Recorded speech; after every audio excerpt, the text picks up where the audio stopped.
जय हिंद साथियों, स्वागत है आप सभी का सुमित सोनी रिसर्च सेंटर पर। दोस्तों, आज आप सभी के लिए हिस्ट्री की जीरो से क्लास स्टार्ट होती है। जीरो से मतलब क्या हो, पूरा का पूरा एकदम जीरो से स्टार्ट करेंगे। सीधा मतलब सिंधु घाटी सभ्यता प्राग ऐतिहासिक काल से स्टार्ट करेंगे और लास्ट तक दोस्तों इसको लेकर जाएंगे। मतलब और सारे के सारे क्वेश्चन दोस्तों यहीं से आने वाले हैं, एकदम बेसिक से चलेंगे। ठीक है दोस्तों, जैसे कि हिस्ट्री है तो हिस्ट्री का मतलब इतिहास, और इतिहास का अगर संधि विच्छेद किया जाए दोस्तों तो इति प्लस हा प्लस आस दोस्तों होता है। क्या होता है? इति प्लस हा प्लस आस। मतलब इति का अर्थ होता है इस प्रकार। क्या होता है दोस्तों? इस प्रकार। हा का मतलब होता है वास्तव में, और आस का मतलब होता है किसी घटना का घटित होना। तो दोस्तों इतिहास का मतलब होता है इस प्रकार वास्तव में किसी घटना का घटित होना। क्या दोस्तों? इस प्रकार वास्तव में किसी घटना का घटित होना इतिहास कहलाता है। अब दोस्तों इतिहास के कुछ क्या होते हैं दोस्तों? फैक्ट्स होते हैं। मतलब कहने का तो कुछ इसके रूल होते हैं। कहने का मतलब इतिहास किसे कहेंगे? इतिहास में क्रमबद्धता होनी चाहिए, और जिसके साक्ष्य मौजूद हैं सिर्फ और सिर्फ उन्हें को क्या कहेंगे? इतिहास कहेंगे। अब जैसे दोस्तों क्या होता है, इतिहास का वर्गीकरण तीन भागों में किया गया है। कौन कौन से हैं?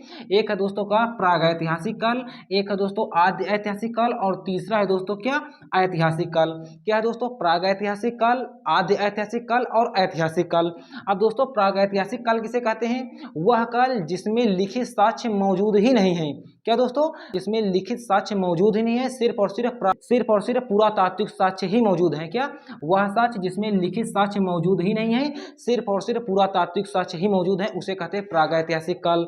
अब दोस्तों आद्य ऐतिहासिक काल क्या होता है? वह काल जिसमें लिखित साक्ष्य मौजूद तो है, साक्ष्य मतलब वह काल जिसमें लिखित साक्ष्य मौजूद तो है लेकिन उन्हें पढ़ा नहीं गया है। क्या दोस्तों? जिस मतलब कि वह काल जिसमें लिखित साक्ष्य मौजूद है लेकिन उन्हें पढ़ा नहीं गया है, उसे क्या कहेंगे दोस्तों? आद्य ऐतिहासिक काल। अब दोस्तों क्या करते हैं ऐतिहासिक काल? तो ऐतिहासिक काल वह काल होता है जिसमें लिखित साक्ष्य मौजूद भी हैं और उन्हें पढ़ा भी गया है, उसे कहते हैं दोस्तों क्या? ऐतिहासिक काल कहते हैं।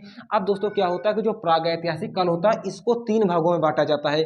क्या है दोस्तों? एक है पुरापाषाण काल, एक है मध्यपाषाण काल, और उसके बाद दोस्तों क्या है? नवपाषाण काल। अब दोस्तों क्या होता है कि पुरापाषाण काल, मध्यपाषाण काल और नवपाषाण काल, इसमें क्या होते हैं दोस्तों? तीन भाग होते हैं। उसके बाद जो अगर बात करें दोस्तों आद्य ऐतिहासिक काल, तो इसके अंतर्गत दोस्तों क्या दो भाग होते हैं। एक होता है दोस्तों सिंधु सभ्यता, और दूसरी होती है दोस्तों वैदिक सभ्यता। ठीक है दोस्तों। अब वैदिक सभ्यता के भी दो पार्ट होते हैं। एक होता है क्या दोस्तों? ऋग्वैदिक काल, और दूसरा होता है उत्तर वैदिक काल। आसानी से आप सभी याद रखो। उसके बाद दोस्तों अगर बात करता है के अंतर्गत दोस्तों क्या था, मतलब ऐतिहासिक काल के अंतर्गत मध्यकालीन भारत और आधुनिक भारत आता है। ठीक है दोस्तों, इतना आसानी से याद हो गया।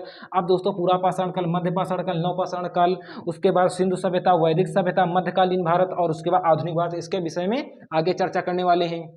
अब दोस्तों बात करने वाले हैं प्राग ऐतिहासिक जो काल था उसके जो तीन पार्ट थे दोस्तों, पुरापाषाण काल, मध्यपाषाण काल और नवपाषाण काल। उसके बाद दोस्तों जो आद्य ऐतिहासिक काल, उसके अंतर्गत जो दोस्तों सिंधु सभ्यता थी और वैदिक सभ्यता थी। ठीक है दोस्तों। उसके बाद जो ऐतिहासिक काल था उसमें मध्यकालीन भारत और आधुनिक भारत, इसके विषय में दोस्तों आसानी से चर्चा करने वाले हैं दोस्तों।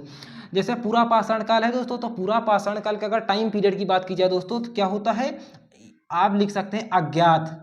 क्या दोस्तों? अज्ञात से क्या दोस्तों? अज्ञात से 10,000 BC आप लिख सकते हैं। क्या? 10,000 BC तक था क्या? पुरापाषाण काल। अब दोस्तों अगर मध्यपाषाण काल की बात की जाए तो 10,000 BC से क्या दोस्तों? 4,000 BC आप लोग याद रखिए। ठीक है दोस्तों, 10,000 BC से 4,000 BC तक मध्यपाषाण काल।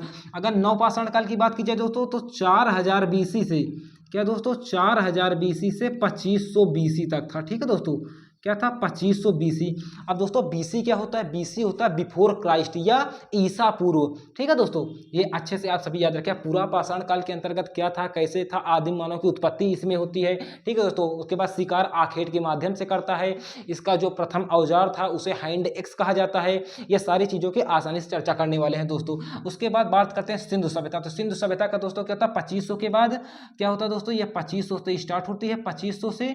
ठीक है, 2500 से दोस्तों क्या होता है? 1750 BC, ये होता है सिंधु सभ्यता का कार्यकाल। अब दोस्तों सिंधु सभ्यता को एकदम अच्छे से डिटेल में पढ़ने वाले, इससे आने वाले जितने भी क्वेश्चन हैं सारे के सारे आपको पढ़ाएंगे। बात की जाए वैदिक सभ्यता, तो वैदिक सभ्यता का दोस्तों कार्यकाल हमें देखने को मिलता है 1500 BC से लेकर 600 BC तक। कितना दोस्तों?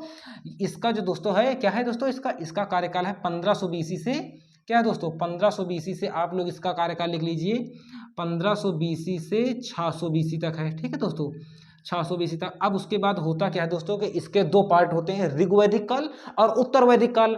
ऋग्वैदिक काल और उत्तर वैदिक काल। अब दोस्तों ऋग्वैदिक काल में दोस्तों क्या होता है, 1500 BC से क्या दोस्तों, 1500 BC से 1000 BC तक इसका क्या चलता है दोस्तों, कार्यकाल चलता है। अब अगर बात की जाए दोस्तों उत्तर वैदिक काल की, तो उत्तर वैदिक काल दोस्तों चलता है 1000 BC से क्या दोस्तों, 1000 BC से 600 BC तक दोस्तों चलता है। कितना चलता है, 600 BC तक चलता है। ये चलता है दोस्तों क्या, इसका कार्यकाल। ठीक है, अब दोस्तों बात करते हैं मध्यकालीन भारत की। मध्यकालीन भारत में दोस्तों आप सभी को पता होगा कि मोहम्मद बिन कासिम ने भारत क्या किया था, अटैक किया था। कब किया था दोस्तों, 712 BC में किया था। ठीक है दोस्तों, 712 BC में मोहम्मद बिन कासिम ने भारत पर अटैक किया था। और उसके बाद दोस्तों आप सभी को याद होगा कि मुगल बादशाह जो था कौन, आलमगीर, या इसे कहते हैं औरंगजेब, जिसे क्या जिंदा पीर कहा जाता है। तो उसकी जो मृत्यु हुई थी दोस्तों कब हुई थी, 1707। तो 1707 AD, ये दोस्तों क्या BC नहीं होगा तो सॉरी, ये दोस्तों AD होगा। क्या होगा, AD। 712 AD से लेकर दोस्तों क्या 1707 AD, AD मतलब एडो डोमिनी, लेकर 1707 AD तक हमें देखने को मिलता है। मतलब जब मोहम्मद बिन कासिम ने भारत पर अटैक किया तब से 1707 मतलब जब औरंगजेब की मृत्यु हुई तब तक जो था दोस्तों क्या था, मध्यकालीन भारत इसे कहा जाता है। उसके बाद दोस्तों आधुनिक भारत कब से कब तक है, तो याद रखो दोस्तों औरंगजेब की मृत्यु के बाद मतलब 1707 से लेकर दोस्तों कब, जब भारत आजाद हुआ, कब हुआ था दोस्तों, 1947 तब तक दोस्तों माना जाता आधुनिक भारत। आशा करते हैं दोस्तों ये सारा का सारा आप सभी को समझ में आ गया होगा। दोस्तों एक बार अच्छे से देखो, पूरा पाषाण काल मतलब ये क्या है, प्राग ऐतिहासिक काल जो था, प्राग ऐतिहासिक काल का दोस्तों क्या है, ये 3 पार्ट थे, पूरा पाषाण काल, मध्य पाषाण काल और नवपाषाण काल। अब दोस्तों पूरा पाषाण काल क्या है, अज्ञात से लेकर 10,000 BC तक का जो टाइम माना जाता है ये दोस्तों पूरा पाषाण काल का माना जाता है। अब दोस्तों अगर बात करें कि मध्य पाषाण काल, तो मध्य पाषाण काल 2000 BC से 4000 BC तक का समय दोस्तों क्या मध्य पाषाण काल माना जाता है। नवपाषाण काल की अगर दोस्तों बात की जाए तो 4000 BC से 2500 BC तक का समय क्या दोस्तों नवपाषाण काल माना जाता है। पहिए की खोज दोस्तों नवपाषाण काल में हुई है। अगर बात की जाए दोस्तों आगे की खोज पूरा पाषाण काल में हुई है। सारा का सारा अच्छे से पढ़ने वाले हैं, नो प्रॉब्लम। अब दोस्तों अगर बात की जाए कि आद्य ऐतिहासिक काल, तो आद्य ऐतिहासिक काल दोस्तों क्या 2 भागों में बांटा था। एक था दोस्तों सिंधु सभ्यता और एक था वैदिक सभ्यता। सिंधु सभ्यता दोस्तों क्या है, सिंधु सभ्यता का कार्यकाल दोस्तों 2500 से लेकर 1750 BC का समय जो है सिंधु सभ्यता माना जाता है। दोस्तों सिंधु सभ्यता के कई जैसे हड़प्पा, मोहनजोदड़ो, लोथल, धौलावीरा है ना, आलमगीरपुर, कालीबंगा, सारा का सारा अच्छे से पढ़ने वाले हैं दोस्तों। उसके बाद दोस्तों क्या है वैदिक सभ्यता। तो वैदिक सभ्यता जो है दोस्तों, ये दोस्तों क्या वैदिक सभ्यता का कार्यकाल 1500 BC से लेकर 600 BC तक है। अब उसमें दोस्तों क्या वैदिक सभ्यता को 2 भागों में बांटा गया है। कौन कौन है दोस्तों, एक है ऋग्वैदिक सभ्यता और एक है दोस्तों उत्तर वैदिक सभ्यता। अब दोस्तों क्या होता है कि जो आपका ऋग्वैदिक काल है, ऋग्वैदिक काल का दोस्तों टाइम पीरियड है 1500 BC से 1000 BC का टाइम जो है इसे ऋग्वैदिक काल कहते हैं दोस्तों। अब अगर बात की जाए दोस्तों उत्तर वैदिक काल की, तो उत्तर वैदिक काल 1000 BC से 600 BC का समय उत्तर वैदिक काल के अंतर्गत आता है।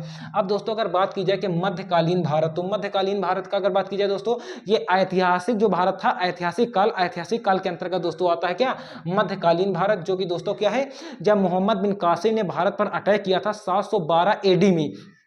दोस्तों 712 AD में जब मोहम्मद बिन कासिम ने भारत पर अटैक किया था तब से लेकर औरंगजेब की मृत्यु कब हुई थी दोस्तों 1707 तक दोस्तों क्या होता है मध्यकालीन भारत माना जाता है। और फिर उसके बाद आधुनिक भारत की अगर बात की जाए दोस्तों, तो औरंगजेब की मृत्यु से भारत जब आजाद हुआ तब तक का टाइम जो है दोस्तों आधुनिक भारत के रूप में जाना जाता है।